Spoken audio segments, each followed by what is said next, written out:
নমস্কার, কেমন আছেন সবাই? আজকে রেসিপিটা হলো বেলে মাছের চচ্চড়ি। আমি এখানে বেলে মাছের জন্য আলু, পেঁয়াজ, কাঁচা লঙ্কা, আদা কেটে কুটে পরিষ্কার করে নিয়েছি। এখন তেলে আমি পেঁয়াজটা দিয়ে হালকা ভেজে নেব। পেঁয়াজটা হালকা বাদামি কালার হয়ে আসলে তাতে আলু, আদা দিয়ে আর একটু হালকা নেড়ে চেড়ে আমি ভেজে নেব।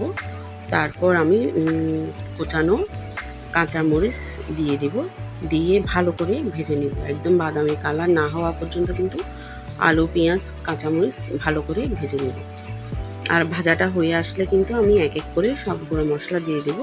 এক এক করে গুঁড়ো মশলা বলতে আমি এখানে হলুদ আর জিরে ব্যবহার করেছি, আর লবণটা হবে স্বাদ অনুযায়ী। তেমন আর কোনো মশলা আমি ব্যবহার করিনি। এবার সব কিছু দিয়ে ভালো করে আমি কষিয়ে নেব। তবে অনেকে আছে বেলে মাছ কিন্তু মাখিয়ে বসিয়ে দেয়, সব কিছু দিয়ে ভালো করে মেখে বসিয়ে দেয়। আমি কিন্তু ওইরকম চাইলেও রান্না করতে পারেন, কিন্তু এরকম রান্নাটা করলে কিন্তু স্বাদটা কেন জানি মনে হয় ভালোই আসে। তবে ছোটো মাছ হলে মানে বাইলা মাছটা যদি ছোট হয় তাতে মেখে বসে দেওয়ারই দরকার, কারণ এরকম নাড়াচাড়া করলে অনেক সময় এটা ভেঙে যায়।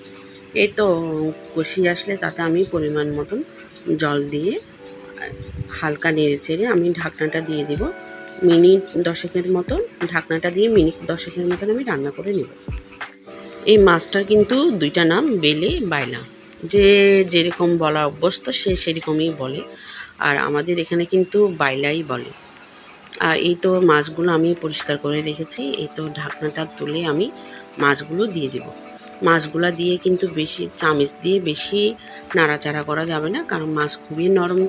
এগুলো বেশি নাড়াচাড়া করলে কিন্তু মাছটা ভেঙে যায়। আমি তো হালকা নেড়ে চেড়ে হয়তো আরেকটু জল দিয়ে দিব। জলটা দিয়ে আবার ঢাকনাটা দিয়ে দিব। ঢাকনাটা দিয়ে মিনিট 10 মতন আবারও রান্না করে নিব।